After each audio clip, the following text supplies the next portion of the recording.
Inside Hilltopper Athletics is brought to you by Panhandle Cleaning and Restoration. Here's your host, Lynn Ullum. Welcome to Inside Hilltopper Athletics. This is a women's soccer edition, joined by Coach Pete McMenemy. Coach, thanks for joining us. Oh, pleasure. And it's been an exciting season for sure. No doubt. I mean, Coach, just heading into your last match, got 1 match left with Wheeling, and already clinched the MEC tournament berth, tied the program record for most wins of the season, shattered the school single season record for goals scored with 37. Is this what you expected coming in? Well, I knew that we always had the potential for improvements to be made. It was all about just getting together a little bit of rhythm. I think we showed in the early part of the season that we could be more competitive against teams. It was just a case of putting a little run together, which we were able to do. And again, that's all credit to the team and how they've kind of bought into one or two of the little tweaks that we've tried to make, and it's all credit to them that we're in the position that we're in. The other day had a tie with Frostburg, who's been by far the most dominant team in the MEC. So let's go back to that game. Give us your thoughts about the game in general. I thought first half we were really good. It's probably as good as what we've played in terms of a first half of football all year. And I thought some of the way that we possessed the ball, the way that we built out was really high level. Just thought maybe in the second half we started to tire a little bit, and to their credit, Frostburg made a couple little tweaks to their system, and as I say, it's difficult to maintain the levels that they maintain, Frostburg, because they're a really energetic, physical team, and I think maybe we just tired a little bit in the second half, but by all means it was a great effort from the team, and we're maybe just a little bit disappointed we couldn't get the win or hold on for a win, but as I said, it was a really good team performance. Let me make a non-soccer comment, because again, I was a basketball coach, so I know as a fan, I start looking at the scoreboard. Please, when's this clock going to run out? Now, that's what makes soccer a little bit different than some of the other sports, especially with no overtime right now. In basketball, a million years ago when I played, we didn't have the shot clock. So you could hold the ball.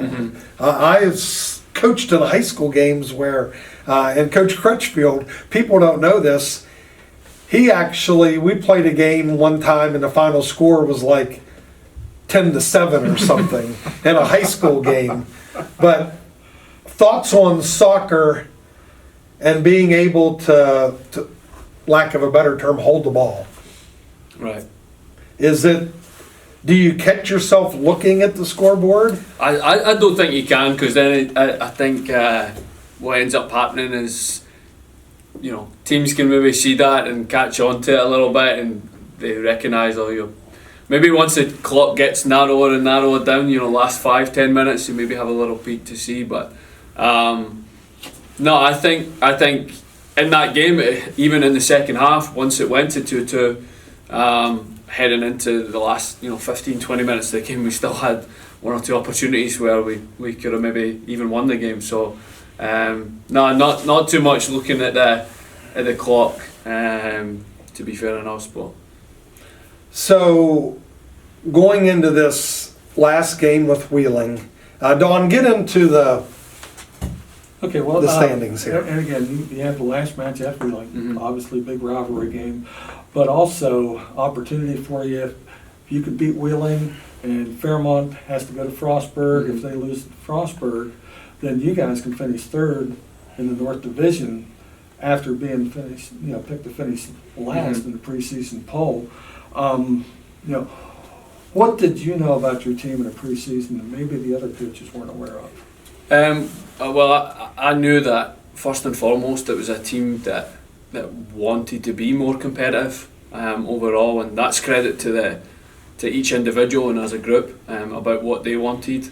I also knew that in terms of the trust that they have in each other and what we've been trying to implement, especially in the pre-season period, that we knew as a group that we were going to be prepared coming in, and we knew we had a style of play that was going to be more conducive to having more opportunities to score goals and be more competitive. So in terms of, as I said, the group, it's yes, we've, as a coaching staff, we've set up them to play a certain way, but ultimately it's the players that have to go and perform and do it, and they've done that up until this point. I can't ask much more of them, and they'll continue to do that. I know through on Wednesday they're pretty keen to go and put on a strong performance, and I think if they do that, we'll have a good chance to go win the game. Well, now that with one game left in the regular season, let's start with the positive. What have you done better that may have surprised you? I think we've always been a team that had technical players that could, possess the ball and move the ball around.